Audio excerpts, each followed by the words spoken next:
Manchester City beat Liverpool at Anfield 2-1. Let's get straight into it because it was a very entertaining game. City were on it in the first half. We'll talk about the second half in a bit, but that first half, City were dominant. They were pressing, they had the ball, they had the possession, they had the chances. They had the chance in the first minute and 30 seconds when Hala put it right to Allison. But it was a very entertaining game. I think City were on it. City's midfield, I think, especially because that's where they would win most of the duels, most of the ball would be in the midfield. I think Rodri was good. I think we got a little glance of old Rodri, right? Because ever since his injury, he's came back, but he's been a little bit slower when it comes to the physical aspect of it. We know how good he is on the ball. We know how good he is at placing a pass and moving the ball from one side to another. We know how good he is, right? But even physically, he was winning his duels. He was getting to the ball first. And then the other player in that midfield that I was very impressed by was Bernardo Silva because look, he's someone that's been criticized a lot, right? He gets criticized a lot, but when it comes to going against Liverpool, when it comes to playing Liverpool, Bernardo Silva just brings his level up again. I think he genuinely hates Liverpool. The way he plays against Liverpool every single time, no matter how his form is, no matter how good Liverpool is, no matter how good or bad City is. Bernardo Silva always comes up against Liverpool, and I think that first half was amazing. The balls he would win, he was running Kirk as crazy. I think he was so attacking minded. And every time he got on the ball, you felt that he was gonna go forward and create or do something, right? And the other player who I think Bernardo was linking up with very well was Nunez because he's a midfielder at right back. He got converted to right back. But ever since he got a right back, at first, right, the whole of last season, we were like, but he's not a right back, but he's not a right back. But now you look at him play, he's so solid in that right back. He's so solid in those back and forth runs. He's so solid in the defensive one on ones. He's so good at using his body when it comes to covering the ball and making sure that they don't lose the ball when they're on their half. Mateus Nunez has been very good for City at that right back. And before the season started, I thought that they would need a right back to make sure that it's a stable, solid defense, right? But Mateus Nunez has shown levels. I think he's adapted to it very well. And I think his abilities, right? He's a very back and forth player. He has a good cross on him. He's very good on the ball. I think this fits a Pep right back, especially with the way they're trying to play it now with like a 4-4-2 diamond sort of, right? Because Bernardo, you have Reinders, you have these players coming off the on and off the bench. You have Foden, you have Reinders, you have Bernardo Silva, Nico Gonzalez. These are all very central players, right? You could have Cherky and Foden are tens, right? You could play Foden. They don't have many that reliable wingers. Like they have Semenyo could be a winger, but he's more of a forward because of how good his finishing is. You have Jeremy Doku, who is probably their best out and out winger. They have Savio.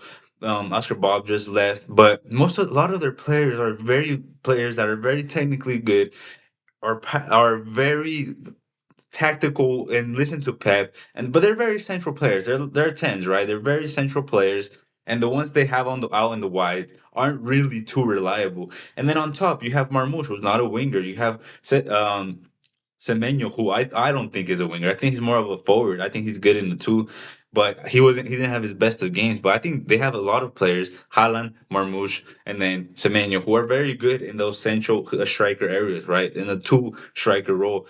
And I think that's what Pep is trying to do with this city. And that's why Nunez is so important running back and forth. That's why O'Reilly and the switches between O'Reilly and Aiden Reed and that whole left flank is so important, right? They connect very well too. I was very impressed by Aiden Reed and O'Reilly because they interchange so much, they switch so much. Sometimes if O'Reilly sees that Aiden Reed went so high up, he would come down and kind of cover his position a little bit. And I think it was a very good first half by City. I think Kuzanov was amazing. I think Gaethje is again solid defender. I think he's very clean in his defending. He's very smooth with it. Doesn't really show too much emotion. He's very calm. I think Kuzanov was amazing. I think he was at keeping Ekitike quiet. I think his speed and how fast he is. And Kuzanov is a player that I've talked about a lot. I think I really like Kuzanov. I think when you have a center back pairing of Ruben Diaz and Stones or Ake or one of them two, sometimes they lack that speed now because Stones isn't so fast anymore. Then you have Ruben Diaz, who his main ability isn't his speed. And I think when you have someone like Kuzanov facing someone like Ekitike, someone like Isak maybe in the future, when you have such a fast, physical, young, and very talented defender in Kuzanov, I think it keeps the attackers very quiet. But the second half, that second half, everything switched. We know City this season in the second half, they throw the game. I think Liverpool were on it. I think they were amazing. Well, not amazing, right? But they were getting the ball back. They weren't letting City do anything defensively.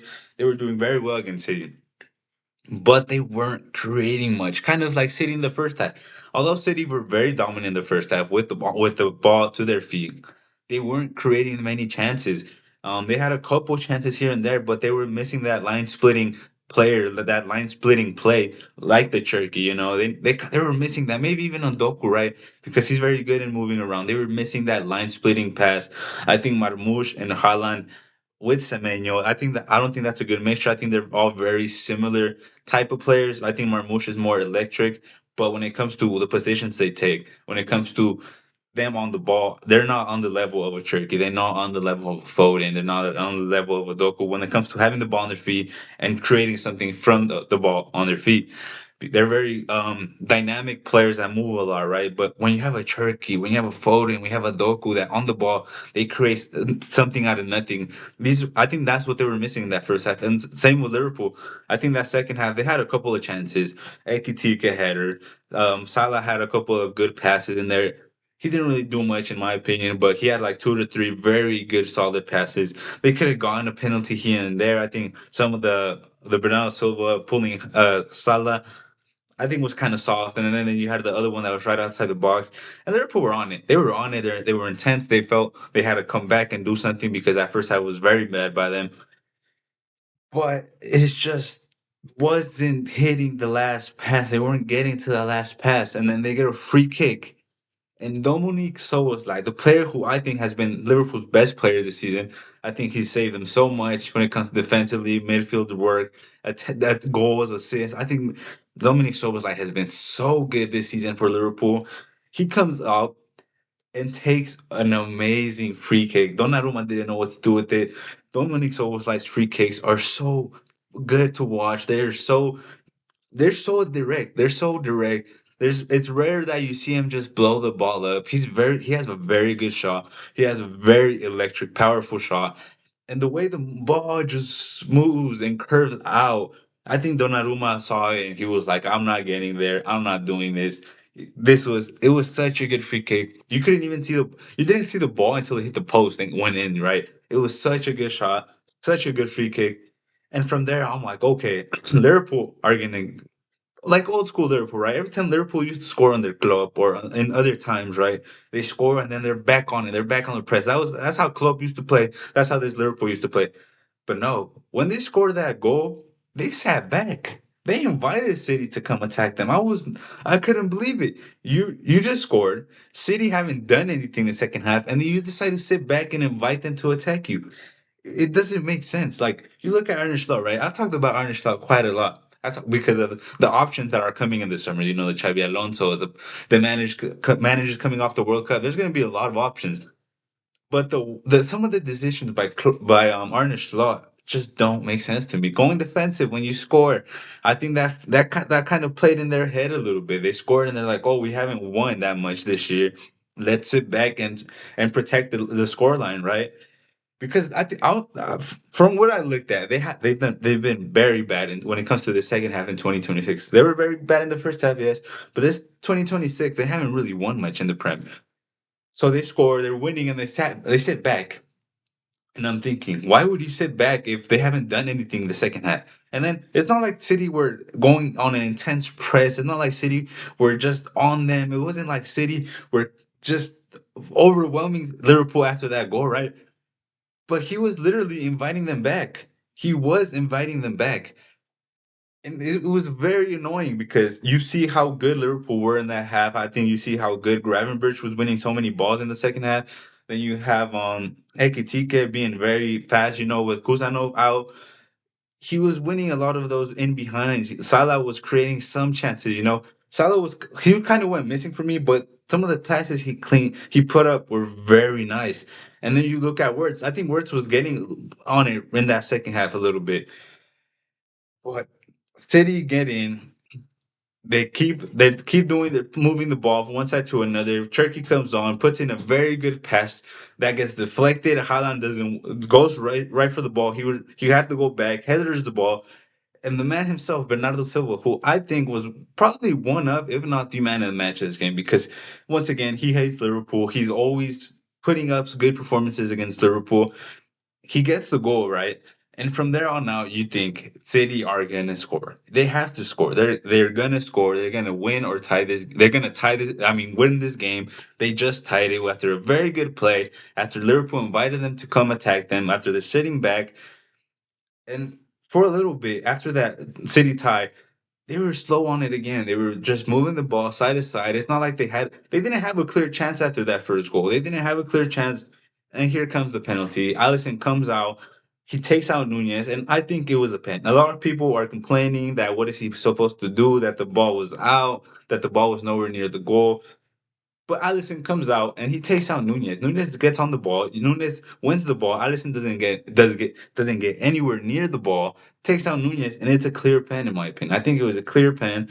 And Haaland, like always, on a penalty, he is very clinical. Puts the ball in the net, and they go up 2-1. They celebrate it, and that puts them 6 points off of Arsenal, right?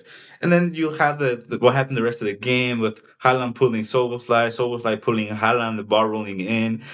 um, in my honest opinion, I think in that specific moment, I would have just let the goal in. But if you're playing the game by the rule of the book, if you're going straight out the book, then I think it's a fair. I think it's fair. So it was like pulls and doesn't let Highland get to the ball. I think that's the last man, no goalkeeper, no other defender. So it was like stops Highland. It's a red card, but in my opinion, I would have let the go run. Like, the fouls kind of cancel each other out, right? Soboslai pulls Highland pulls Soboslai.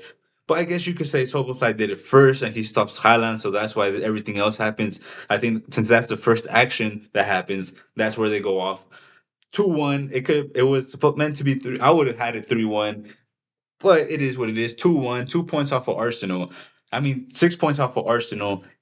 They still have to face each other again. I think it's in April at the Etihad. I'm pretty sure, and it's going to be a good game because if it sticks to the 6 point difference, right? Arsenal still has a couple of big games to play. I don't think they've played Newcastle twice. I don't think they've played Chelsea twice. I think they still have yet to play the second game against Chelsea. So it's going to be a very interesting rest of the season. I think I was scared before City tied the game because I was thinking, no way, Arsenal are just going to run with it in February. 9 points ahead, 9 points clear. And then I've said it once and I say it again. I don't see City going on a 5 game run. I don't see them going on an 8 game run. I don't see them going on these big runs like they used to back when Pep and City were in their primes, when their team was very good, when they had a Gundogan, when they had De Bruyne. These are the type of players they miss sometimes because of the experience of how good they are or were in their time, right? I don't see them going on a 5 game winning run. And so I still think Arsenal are going to win it. I do still believe Arsenal are going to win it because they're so solid defensively. It's hard to score on them. And the way I look at it is that City at their best are better than Arsenal, right? But City at their worst are a lot worse than Arsenal, right? Because Arsenal have a very high floor. They have a very high bad patches, right? They have bad patches, but City have their floor of how bad they are is so low. When they're bad, they are terrible, and any team could beat them. We've seen Leeds, Burnley give them hard games, but Arsenal, when they are not at their best, they still get their goals. They still get their set pieces. Gabriel Magalhaes still puts in a good performance. Declan Rice still puts in a good performance. Zubi Mendy chips in with a couple goals, and I still think Arsenal win it. But City beat Liverpool in a very big game, 2-1 at Anfield, where they struggled for a good amount of times. They've struggled there. But yeah, let's see how the Premier League goes. I want a title race. I really want a title race, but I still think Arsenal we're gonna win it.